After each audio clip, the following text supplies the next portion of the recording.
It's an alignment game. Alignment trumps everything. So often, there are things that you don't want to give up. I don't want to give that up. We say, if we were standing in your physical shoes, we would be willing to give up everything but alignment. Because in alignment, everything that you want must be yours. In alignment, you find the receptive mode. And when you find the receptive mode, then you are tuned in, tapped in, turned on. Then you're in the right place at the right time. Then amazing things happen, and the universe demonstrates to you over and over and over and over and over again how blessed you are, how loved you are, how aware of you we all are, you see.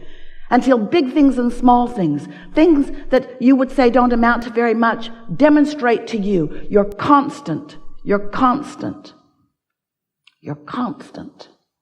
worthiness. Alignment is your freaky friend.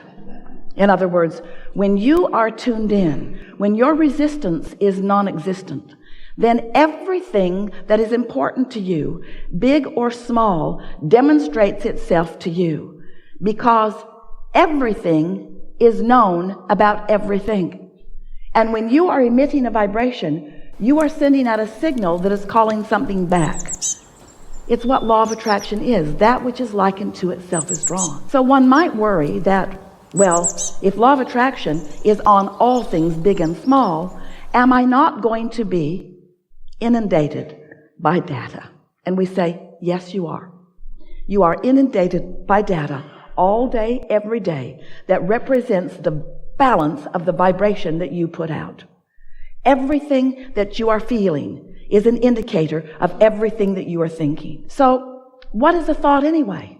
We want you beautiful manifested beings sitting as clumps on these chairs. We want you to understand your vibrational nature. We want you to understand the nature of this vibrational universe. We want you to understand that a vibration is a vibration, is a vibration, is a vibration, is a vibration. You know that story that you've been telling for so long? If a tree falls in the forest and there's no one there to hear it, doesn't make a sound? The answer is unequivocally no. It does not make a sound, because sound is the byproduct of the translation of the vibration by a receiving mechanism. It takes a focuser. It takes an eardrum. It takes something to turn that sound into something that can be received. Are you sort of kind of getting that? So there are vibrations all around you, and you have practiced yourself into being the receiver of them. We just want you to practice yourself into being the receiver of the ones that feel good, not the ones that feel bad, not all the ones, which means we want you to no longer be conditional focusers. You see something that feels good, you look at it. You see something that feels bad, you look at it. Not much discriminating. We want you to be so discriminating that you pull your attention at the earliest, most subtle stage that you can find, away from those things that don't feel good. We want you to tune yourself to this high frequency of who you are. So this is the big picture. You were source energy before you came into this physical body, and splat, now you're here. But the larger part of you is still non-physical, and still that pure positive energy, still in that place of non-resistance. So here you are, just like you planned, exploring contrast. That's a good thing. Because if you don't know what you don't want, you cannot know what you do want. You must have that focusing experience in order to define and decide what you want. So at all levels of your being, you're launching these rockets. The cells of your body are also launching rockets. You're launching rockets of desire. You're launching rockets, rockets. You're launching rockets of evolution and expansion. And the source within you is becoming. And now you have two vibrational points of view. The vibrational point of view of who you really are, and the law of attraction path that is being drawn to that powerful point of attraction. And then there's you and what you're thinking. So who you really are is unconditional, meaning who you really are will never look at a condition and try to fix it and use it as an excuse to disconnect from true path. And when you do, you get crossways of your energy.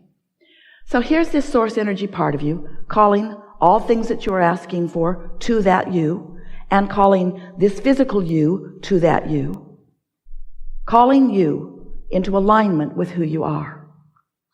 And when you are not fixated on something that you're pushing against, you find that vibrational path easily, and you feel that flow and that ease, where as soon as you think about something, it begins to manifest. So here's the part you might not know, because we've told you all those other parts many times. This is the piece you might not know. So there is this vibration. Could be not perceivable. Could be trees falling all over in the forest and no eardrums there to interpret the vibration into what you call sound. So here's this vibration. But as that vibration evolves, as it gains momentum, it becomes more noticeable to those who are on the wavelength of it. So then, the first manifestation, let's call it a manifestation, the first you turning a thought to a thing, the first manifestation of this vibration is a thought occurs to you and an emotion is so close on the heels of it, you can't tell which came first, the emotion or the thought. But there they are, an emotion within you that is a manifestation of that vibration. And now you're rocking and rolling. Now you are on the path. Now you are in the perceptive mode. So here's this thought. Let's call it your path. And here you are with this thought on this path. Now, if you don't do anything to divert your path, if you don't contradict it, if you don't say, yeah, but, if you don't say, oh, that's a really good idea, but I could never do it, or oh, that's a really good idea, but I've tried that before and it didn't work. If you don't take that path and divert it, the momentum of that path is going to increase. And as the momentum of that path increases, now your ability to perceive even more is going to happen.